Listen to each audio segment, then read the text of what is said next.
विभाग में लंबे समय से उत्तराखंड के परिप्रेक्ष्य में देखो तो बहुत बड़े बड़े भ्रष्टाचार उस विभाग में हुए हैं। मैं कहना चाहता हूं कि आज हम जो बात कर रहे हैं वो हम पीएमजीएसवाई जो विभाग है, प्रधानमंत्री ग्राम सड़क योजना, उस विभाग का जो भ्रष्टाचार है वो कुछ तथ्यों के साथ आपके सामने रखना चाह रहे हैं। ये इसलिए भी जरूरी है कि प्रदेश के अंदर जिस प्रकार से रोजगार के लिए मारामारी चल रही है, रोजगार के लिए संघर्ष चल रहा है, उस स्थिति में हमारे जो नौजवान, चाहे वो वैश्विक महामारी कोविड के बाद से विदेशों से अपने गांव आ गए हैं, बड़े शहरों से गांव आ गए हैं, या जो मेहनत कर करके थक गए थे, जिनका हक लोगों ने मारकर उन्हें हमेशा एक आध नंबर से बाहर होना पड़ा, वो सभी नौजवान आजकल आज के तारीख में स्वरोजगार की राह पकड़े हुए हैं। साथ में उन्होंने ठेकेदारी के कागज भी बना लिए और ठेकेदारी भी करना चाह रहे हैं। परंतु दुर्भाग्य हमारा यह है कि रोजगार तो उन लोगों से छीना ही छीना, उनकी जो सरकारी नौकरी का सपना था वो तो उन लोगों से छीना ही छीना। आज हजारों की संख्या में ऐसे नौजवान उत्तराखंड के अंदर है जिन्होंने सरकारी नौकरी की आस छोड़कर अपने यहां ठेकेदारी के कागज बनाए और ठेकेदारी काम शुरू कर दिया। परंतु उनके साथ कितना बड़ा छलावा हो रहा है, उनके हकूकों पर कैसे डाका डाला जा रहा है, ये आज मैं आपके सामने रखने जा रहा हूं। जिसमें भ्रष्टाचार की बात कर रहा हूं वो कोई छोटा मोटा भ्रष्टाचार नहीं है, वो कोई करोड़ 2 करोड़ का भ्रष्टाचार नहीं है, वो भ्रष्टाचार लगभग 1000 करोड़ का भ्रष्टाचार है। आप इन संख्याओं पे जाइए और देखिए कि 1000 करोड़ रुपए का भ्रष्टाचार। अब होता क्या है वो मैं थोड़ा आपको विस्तार से बताता हूं। उत्तराखंड में जिस अधिकारी के द्वारा यह कृत्य किया गया है उस अधिकारी का नाम है आरपी सिंह। आरपी सिंह जो है वो पीएमजीएसवाई के अधीक्षण अभियंता, उनको नियुक्त किया गया था 2020 में।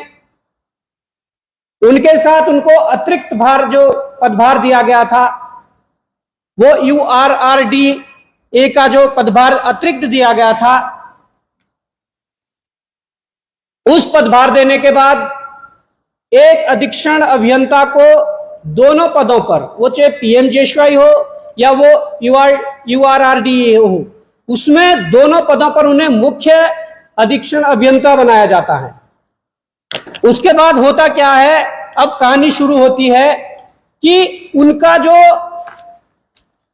उन्हें जो पदभार दिया गया तो वो ये 20 जुलाई 2020 को दिया गया और इसमें साफ लिखा गया है, इसमें यह लिखा गया है, श्री आरपी सिंह अधीक्षण अभियंता यूआरआरडीए देहरादून को शासन द्वारा समन्वयक विचारोपरांत कार्य ग्रहण करने की तिथि से आगामी 2 वर्ष तक की अवधि के लिए उत्तराखंड ग्राम सड़क विकास अभिकरण के अंतर्गत पीएमजीएसवाई के क्षेत्र कार्यालय में मुख्य अभियंता गढ़वाल क्षेत्र के पद पर तैनात किया जाता है।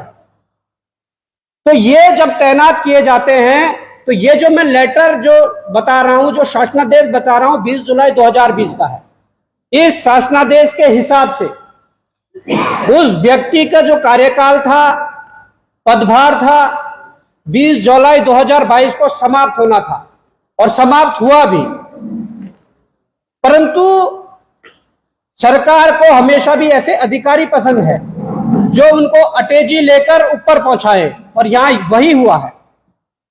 हम किसी से डरने वाले इसलिए नहीं है, हम नाम लेकर खुला इसलिए बोल रहे हैं कि ये लोग भ्रष्टाचारी है, इन लोगों ने भ्रष्टाचार किया है। इनको संरक्षण देने वाले विभागीय मंत्री उत्तराखंड के मुख्यमंत्री खुद हैं। अब आप ये बताइए कि जब 20 जुलाई 2022 को इनका जो पदभार था या जो इनको दायित्व दिया गया था वो समाप्त हो गया था, उसके बाद क्या होता है? उसके बाद उत्तराखंड में लगभग 104 जो काम है, कार्य थे पीएमजीएसवाई के, उन कार्यों के लिए निविदा आमंत्रित की जाती है। सबसे पहले तो मैं ये भी कहना चाहूंगा उत्तराखंड सरकार से, कुछ सालों से मैं ये देख रहा हूं कि कोई भी विभाग में कोई बड़ा काम आता है, पहले होता था कि टुकड़ों में उस कामों को बांटकर अपने स्थानीय ठेकेदारों को वो काम दिए जाते थे, परंतु आज स्थिति यह है अगर 10 काम होंगे तो 10 कामों का एक काम बनाकर एक भारी ठेकेदार को दे देंगे। ये हमारे सामने साक्षात है कि वो ठेकेदार या तो गुजरात से होंगे, ठेकेदार या तो राजस्थान से होंगे, हरियाणा से होंगे, पंजाब से होंगे। क्या यहाँ के नौजवानों ने जिन्होंने रजिस्ट्रेशन विभागों में करवाया है, क्या ये उनके हक नहीं मारा जा रहा है? दूसरी बात मैं ये कहना चाहता हूं कि जब ये इनके पदभार जो 20 जुलाई 2022 को समाप्त हो गया था, उसके बाद जिनमें 104 कामों की जो मैं बात कर रहा हूं, कार्यों की बात कर रहा हूं, उनके लिए इन्होंने कुछ सारे कामों को इकट्ठा करके 8, 10 या 20 जॉब बना करके ठेके देने का काम किया है, निविदा आमंत्रित की है। अब आप ये देखिए, जब इसकी जानकारी वास्तविक रूप से हमारे उन ठेकेदार भाइयों को लगी जो वास्तव में इस फील्ड में काम करते हैं, उन लोगों ने इसकी शिकायत जो इनके जो कार्यकारी मुख्य कार्यकारी जो अधिकारी हैं, डॉक्टर आर राजेश, जो सचिव भी है अभी वर्तमान में उत्तराखंड सचिवालय में, वो इनके मुख्य कार्यकारी अधिकारी है। उनके पास जब शिकायतकर्ता ने यह शिकायत करी कि इस निविदा में बहुत बड़ा झोल है, इस निविदा में भ्रष्टाचार हो रहा है, डॉक्टर आर राजेश कुमार जी ने इसका संज्ञान लेते हुए इस पर कार्रवाई करने के लिए इन्होंने उस ऑफिस में छापा मारा जिस ऑफिस में ये घपला हो रहा था। उस छापेमारी में उन्होंने पाया कि वास्तव में भ्रष्टाचार हो रहा है। उन्होंने बयान दिया कि भ्रष्टाचार हो रहा है और उन्होंने तत्काल प्रभाव से उस निविदा को स्थगित करके जांच के आदेश दिए। मैं सलाम करना चाहूंगा ऐसे अधिकारियों को जिन्होंने वास्तव में उस जगह जाकर वास्तविकता देखी और उस पर जो भ्रष्टाचार है उसकी कमियां निकालकर कहा कि वास्तव में भ्रष्टाचार हुआ है, इस निविदा को रोककर इस पर जांच के आदेश दिए हैं। पर अब कमाल अब होता है, अब आप देखिए, हमने पहले भी कहा था कि हम सरकारों को जगाकर बहुत लंबे समय से सरकारों को जगा रहे हैं। हम अगर आए दिन यहाँ आकर प्रेस कॉन्फ्रेंस कर रहे हैं, आए दिन अगर अपने सोशल मीडिया हैंडल से जनता को जागरूक कर रहे हैं, या हम कहीं पर सड़कों पर आंदोलन कर रहे हैं, तो वो हमारा संघर्ष अब सिर्फ और सिर्फ जनता को जगाने के लिए है। सरकारों को हमने बहुत जगा लिया है, सरकारें नहीं जाग रही है, परंतु ये हमें इसलिए करना पड़ रहा है कि जनता जागे। जो जनता आटे में भी टैक्स देती है, वो जो टैक्स का पैसा जाता है वो यहीं लगता है और उस पैसे को ये खा रहे हैं। मैं ये कहना चाहता हूं कि जब उन्होंने छापेमारी की, कमियां पाई, टेंडर को स्थगित करके जांच के आदेश दिए, उत्तराखंड की जीरो टॉलरेंस सरकार का कारनामा देखिए, उत्तराखंड के मंत्रियों और मुख्यमंत्री का कारनामा देखिए। तत्काल प्रभाव से कुछ दिनों बाद डॉक्टर आर राजेश कुमार को उस पद से हटा दिया जाता है। जीरो टॉलरेंस की कार्यशैली देखिए कि किस प्रकार से अपने लोगों को बचाना है, किस प्रकार से जो पैसा हमारा नीचे के रास्ते से ऊपर तक पहुंच रहा है, उस पैसे को कैसे सुरक्षित रखा जा सके, ये मैं कहना चाहता हूं। एक उस अधिकारी को मुझे लगता है कि शायद ईमानदारी का ये इनाम उसे मिला कि उस पद से आर राजेश कुमार जी को हटाया गया। जब उन्होंने कमियां पाई और उन्होंने कहा कि जांच होगी तब तक टेंडर स्थगित रहेगा। यह मैं इस परिप्रेक्ष्य में भी कहना चाहता हूं कि वर्तमान में जो चुनाव हुआ, उस चुनाव के हर मंच से यह बात कही गई कि उत्तराखंड सरकार जीरो टॉलरेंस सरकार है। उस चुनाव से हर मंच से यह कहकर वोट मांगा गया कि उत्तराखंड सरकार जीरो टॉलरेंस सरकार है और आपके हित में काम कर रही है। तो मैं ये कहना चाहता हूं जनता से कि वास्तव में अगर आपको लगता है कि ये आपके हित में काम हो रहा है, आपके टैक्स के पैसे को अधिकारियों के तिजोरी में और नेताओं के तिजोरी में भरा जा रहा है, मैं कहना चाहता हूं कि उसके बाद क्या हुआ कि आर राजेश को हटाकर जीरो टॉलरेंस सरकार ने उस टेंडर को, आर राजेश जी को हटाकर उसके दूसरे दिन उस टेंडर को खोल दिया जाता है। और मैं ये भी कहना चाहता हूं, टेंडर कोई लाख का, करोड़ का, 2 करोड़ का, 10 करोड़ का नहीं है। ये पूरी टेंडर की जो लिस्ट है, इसमें सभी कामों को अगर मिलाकर देखें तो लगभग इसकी जो इसका जो अमाउंट है वो लगभग 1000 करोड़ है। 1000 करोड़, 1000 करोड़ आप देख सकते हैं कि कोई 2 करोड़ 10 करोड़ नहीं है, 1000 करोड़ रुपए का ये पूरा टेंडर है, जिसमें अनेकों काम है। ये टेंडर एक ईमानदार अधिकारी को बलि चढ़ाकर, उसे हटाकर वहां पर दूसरे व्यक्ति को बिठाकर उन्हें उनके हटाने के दूसरे दिन अगर ये टेंडर खोला जाता है तो इसमें सिर्फ और सिर्फ गोलमाल दिखता है, जो कि पूर्व के जो मुख्य कार्यकारी अधिकारी इनके हैं उन्होंने साबित कर दिया था कि इसमें भ्रष्टाचार हुआ और इसकी जांच होनी चाहिए। अगर जांच के आदेश हुए थे, उनको हटा भी दिया, कोई समस्या नहीं, परंतु उस जांच टीम ने क्या करा, उस जांच रिपोर्ट का क्या हुआ, वो भी साबित करना पड़ेगा। अब मैं ये भी कहना चाहता हूं कि जिस प्रकार से इन्हें हटाकर यह टेंडर करवा दिया गया, अब हम तो सरकार से, मुख्यमंत्री से यही मांग करना चाहते हैं। अभी तो हम इशारों में नाम ले रहे हैं। आपके कुछ विभागीय मंत्री जिन्होंने यहां से करोड़ों का गबन किया है, जिन्होंने करोड़ों की रिश्वत ली है, अभी तो इशारों में बता रहे हैं। जल्दी ही यदि हफ्ते भर के अंदर इस टेंडर को निरस्त करके इसकी जांच नहीं करवाई गई तो उस कार्यालय में, जहां ये कार्यालय में ये भ्रष्टाचार गोरख धंधा चल रहा है, उस कार्यालय में बेरोजगार संघ तालाबंदी करेगा और उनको बेनकाबी करेगा। किस मंत्री का हाथ है, किस मंत्री के घर अटैची गई है, और अधिकारी हटाने के पीछे किस मंत्री या मुख्यमंत्री का हाथ है, वो भी बताएंगे।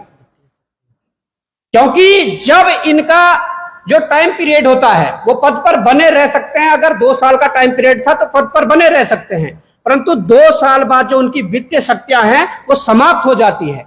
एक अधिकारी जिसकी वित्तीय शक्तियां समाप्त हो चुकी है 1-1.5 साल पहले, वो व्यक्ति 1000 करोड़ का टेंडर अपलोड कर रहा है, वो व्यक्ति 1000 करोड़ का टेंडर खोल रहा है। ये कैसा भ्रष्टाचार है? मैं ये कहना चाहता हूं, इसके अलावा और भी चीजें हैं। इसके अलावा और ये चीजें हैं कि उत्तराखंड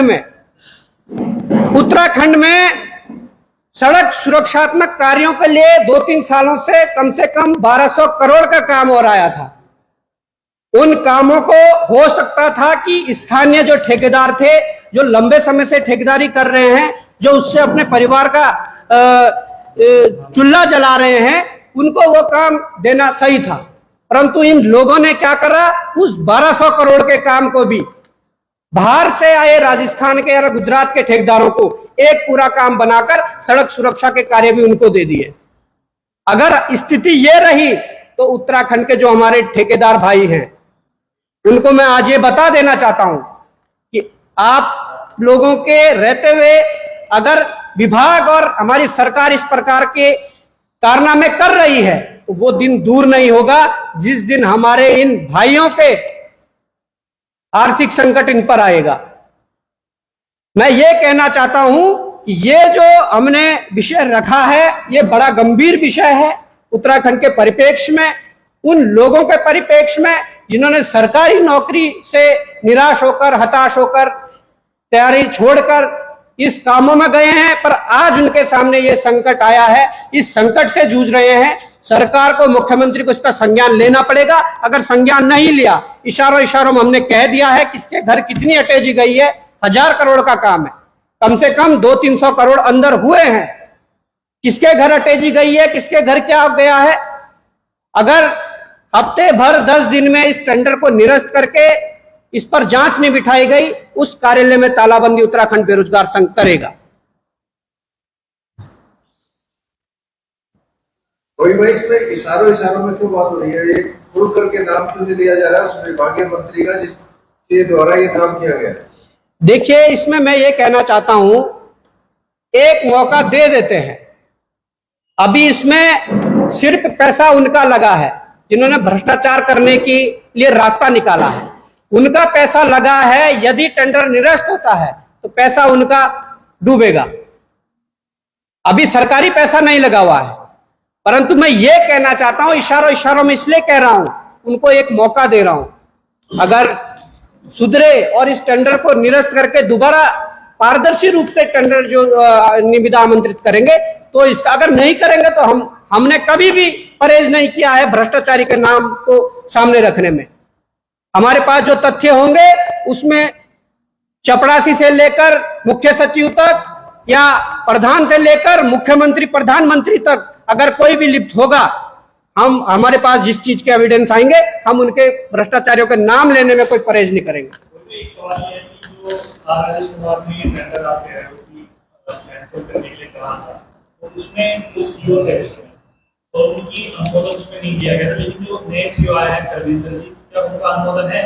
देखिए विजय भाई, मैं ये कहना चाहूंगा कि जब ये हमारे संज्ञान में मामला आया, ये तकरीबन उस दौरान मामला आया जब हमने एनेस्थीसिया वर्क स्टेशन मशीन का जो खुलासा किया था, उसके बाद हमारे संज्ञान में आया। एनेस्थीसिया वाले मसले में सचिव राजेश कुमार जी के पास हम सचिवालय गए क्योंकि स्वास्थ्य सचिव है। उसी दिन हमने ये बात भी रखी कि आपके वो मुख्य कार्यकारी अधिकारी थे कि एक और विभाग है उसमें भी भ्रष्टाचार की बू आ रही है, हमने ये बात रख दी थी। परंतु उन्होंने ये आश्वस्त किया था कि उस टेंडर प्रक्रिया को रोका गया है, उस टेंडर प्रक्रिया में जांच समिति गठित करके जांच करवाने की हमारे कार्य चल रहा है। परंतु उसके बाद हमारा भी बागेश्वर दौरा हुआ और आने के बाद जब हम वापस आए तो क्या हुआ कि राजेश कुमार को, राजेश को भी वहां से हटाया गया और हटाने के बाद टेंडर खोल दिए गए। अब उनके हटाने के बाद जो नए कर्मेंद्र जी है जो सीईओ बनाए गए हैं, अब उनकी क्या इसमें मिलीभगत है या उनका कोई क्या रोल है, वो उसके बाद स्थिति स्पष्ट हो पाएगी जब जांच होगी और जांच पर निकलेगा।